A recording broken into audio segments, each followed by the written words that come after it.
Hey guys, what's up? Today I am joined by Dr. Martin. What's up, bro? My bro, I'm good. How are you, man? Well, thanks. I I will not lie, I'm quite excited to be sitting down with you today.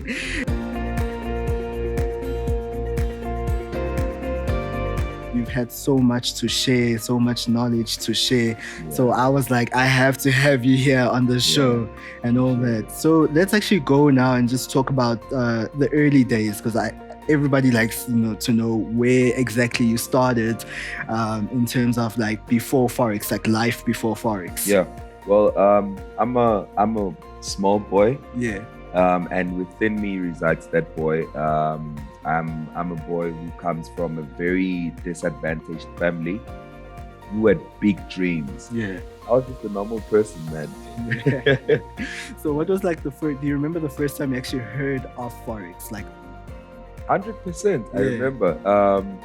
I was on a gap year, 2017, and I knew that Forex was there. And to me, I associated Forex with like some pyramid scheme that was happening at the time.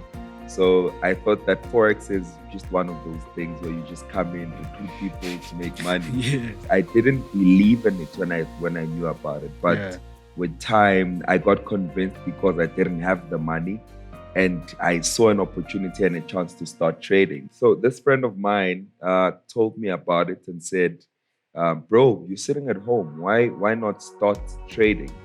And I told him that, bro, like, trading, what do you mean? So I trusted the guy more than the actual thing. Okay. And then I started trading. And the first account I funded was $100 around about September. And what happened to that $100? I think because at the time I had a little bit of understanding. I remember that I had made $30 from that $100. Okay. So I made $30 from the 100. Yeah. And I withdrew the $30 and I left 100. And you know what happened on the second hand. You can already tell. Yeah, no, that's cool. So obviously you're trading right now, you're in this game. Yeah. Like, what does your day-to-day look like these days? Like, what are you all about? My day-to-day, man. Yeah. One thing that I can say is that I really have management of my time. I'm really managing my time. So I do whatever I want to do at whatever time I want to do it. So different days, different strokes, you know what I'm saying? I do different things on different days. But the main thing is that every single day I have the chance and opportunity to actually manage my time. Yeah. That's what my day kind of looks like. My day looks like a lot of time that's being managed well. That's how my days go, man. Yeah, and I guess that's just the freedom that just comes with not working. Yeah, 9 to 5 per se. Yeah. So let's actually go and talk about, like, why is it important to crawl before you walk? I mean, it's a natural process that God put there, that people cannot walk before they crawl. If you want to walk before you crawl, the one thing that's going to happen to you is that you're going to fall. So it's very important. I cannot stress this. I always talk about it, that most traders want to be big before they start. Yeah, that's true. You cannot finish before you start, if we're being honest. A lot of people have arrived even before they've left. You know what I'm saying? Yeah. So it's important to grow, man. So that's my thoughts, man, on that point. Yeah. Okay. Yeah, that's cool. I know that you're a signal provider. But I've got a question to ask. Can one actually become profitable from trading signals that they get from a trader? 100%. Yeah. I think it all lies on risk management. Okay. The biggest misconception that signal subscribers have is that we always want to trade like the providers. As I said, crawl before you walk. Like, be at a point in your life where you are okay with the process. Grow with trading. Don't want to do things that big traders are doing. People need to understand that the fact that this trader makes so much money a day doesn't mean that all of us have to make that kind of amount every day. So this is how it works. If you subscribe for signals, be realistic with your targets. That's the misconception. So people subscribe to winning signals but don't have the right kind of risk management. So if you have the right kind of risk management, subscribe to the right signals, you should be profitable. Yeah, obviously you touched on over leveraging there. So the correlation between risk and patience right now, because obviously I've actually heard the statement or seen a statement from an Instagram trader saying no risk, no Lambo, whatnot. And obviously people, when people kind of don't correlate risk and patience together, because to be patient necessarily doesn't mean that you have to be risky as well, you know? Yeah, so let's talk about that correlation between the risk and patience. I mean, let's look at it like this. If you don't risk, you won't move. Yeah. But if you over risk, you still won't move. It's crazy. Yeah. So people need to be realistic with how they're risking, what they are risking, and where they want to be. Meaning that let's be realistic with what we are risking, how much we are risking, and what we are willing to lose. People are just unrealistic. The biggest enemy to our success as traders is being unrealistic. So you need to calculate how much you are willing to lose to get to where you want to be. At the end of the day, we have to risk. But even as we are risking, we need to understand that let's be patient with the process of getting to our dreams. No, that's what's up. Sure. Yeah, that was fire. So let's is it important for a person to have a mentor? Because in this game right now, mentorship has kind of become like, I don't know, like it's kind of become something that it was never meant to be, because a lot of people right now offer lifetime mentorships, things like that, and eventually you find yourself trying to contact your mentor and they're uncontactable right now, regardless of those bad apples though. But like, is mentorship important, especially when it comes to trading? Yeah. It's crazy that you mentioned that fact. In 2021, we have very few mentors and we have a lot of celebrities. That's what's up. Yeah. The definition of mentorship is very broad in this sense that you look at someone who's where you want to be and go to that person and have them help you get to where they are, or possibly even greater heights. Now, people go for celebrities who sell lifestyle, who sell this and this and that, and they go to those guys to subscribe for mentorship. Those guys don't have the time for mentorship. Those guys don't know what mentorship means. Those guys just living their lives and are trying to get more people to subscribe to their services. But with mentorship, this is an intensive training that will help you become a better individual, which is why it's important. We cannot dodge the fact that if you want to move from point A to point B and you don't know the route to that point, that's why we have GPSs and navigators. Mentors are navigators and GPSs that will help us get to specific places. But if your navigator doesn't work, then there's high chances that your life will not change. And that's how deep it is. So mentorship is important because once you find the right mentor who's there and available to help you, then that mentor will take you through the process of becoming like them, or possibly even greater. Yeah, that's powerful right there. Yeah, so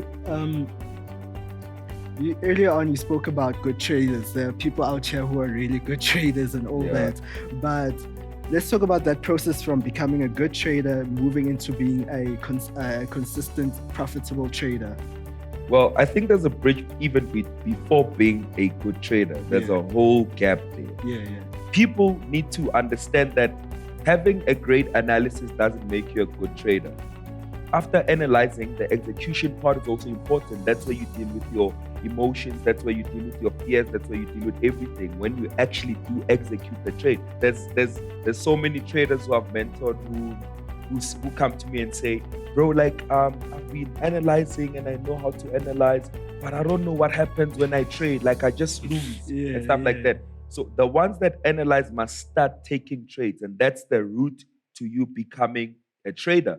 You are not a trader if you're just analyzing.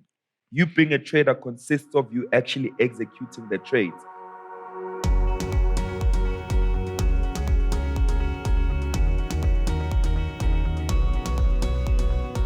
Exness offers a free demo trading account for beginner traders to trade on.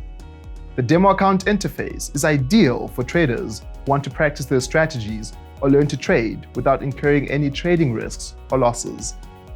You can practice trading in a 100% risk-free environment.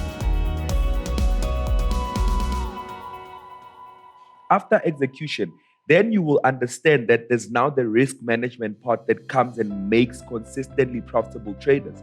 There's people who can execute trades very well. They can trade right now, get 10 best trades, but one trade will put them 20 steps behind. That doesn't make you a consistently profitable trader, because then you over leveraged your trades. When we speak about consistent profits, we speak about you being able to take losses, and your losses are still nothing compared to the amount of money you've made for the month overall. So people need to understand that it's not just about analyzing. After analyzing, do take trades. It's not just about taking trades. After taking trades, calculate your risk. That's what I'm all about. Yeah. Consistently trading profits requires proper risk management. Yeah. And I cannot stress that enough. Yeah. So how important is screen time for the development of a trader? Because I feel like a lot of people feel like they can just jump into this thing, and then 2 weeks later, 3 weeks later, they're living lavish, they're living the dream, the lifestyle. Yeah. I know, but like, how important is it for a trader to actually sit down with the charts and actually take in the charts for their development? Yeah. I mean, it's normal for people to look at the end results. People see you on Instagram and they get inspired by you. And that's what these new traders need to understand, that yes, you see that trading is so powerful that it can get you to this level, but understand the process in which this person and individual took to actually get there.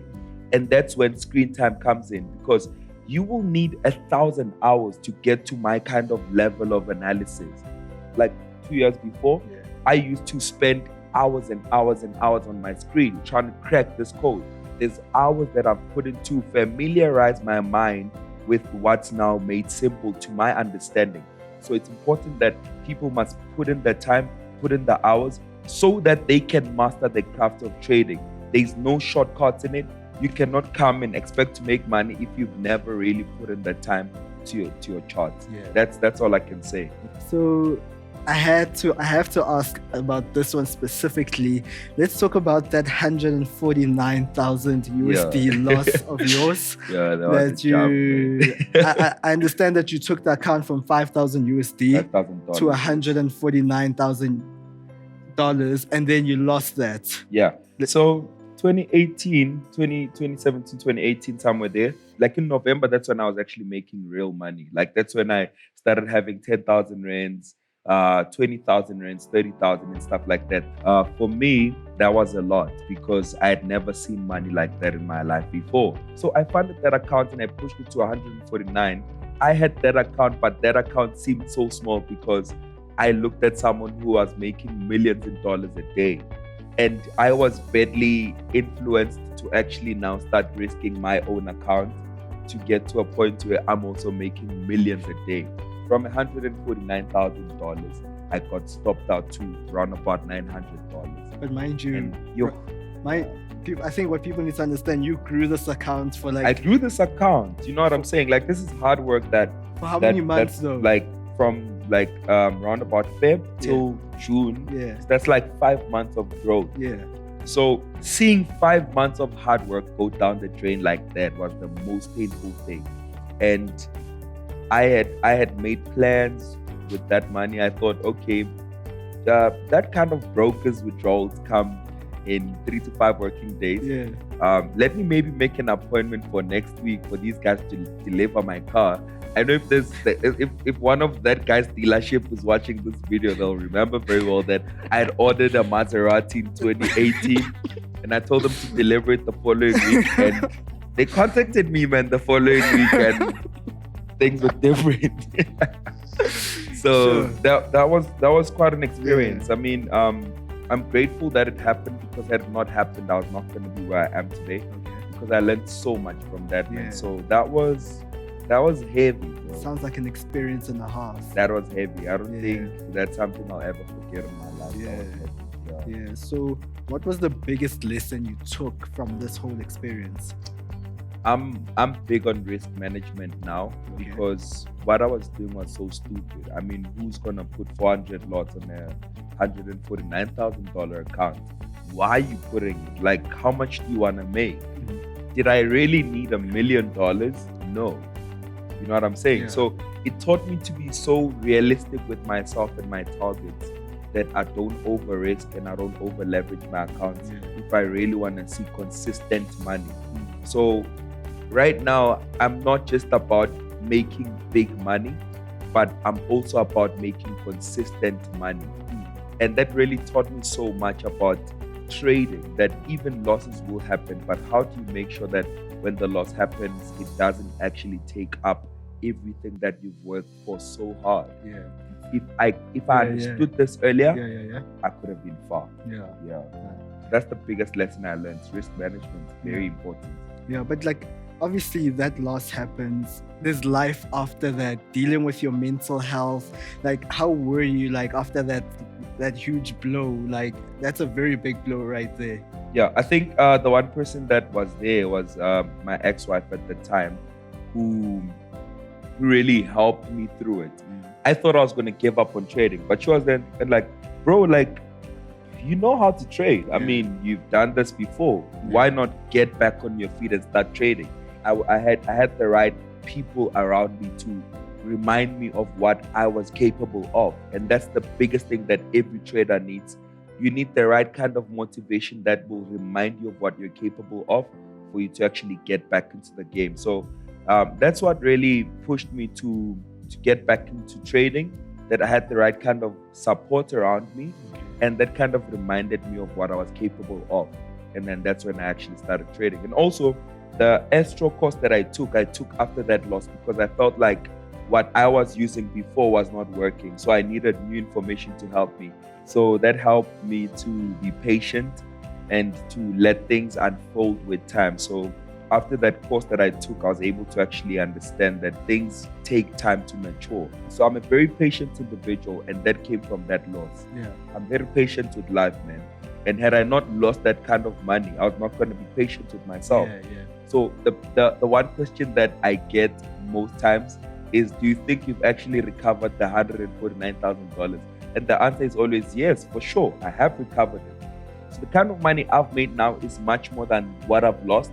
And I've made it with time, and it has gotten consistent so much that right now I'm happy with how much I'm making, and I'm very patient with whatever I'm making right now. All right, that's cool. Anyway, guys, that's the end of the interview. A big thank you to Exness for making the show possible. We'll see you on the next episode.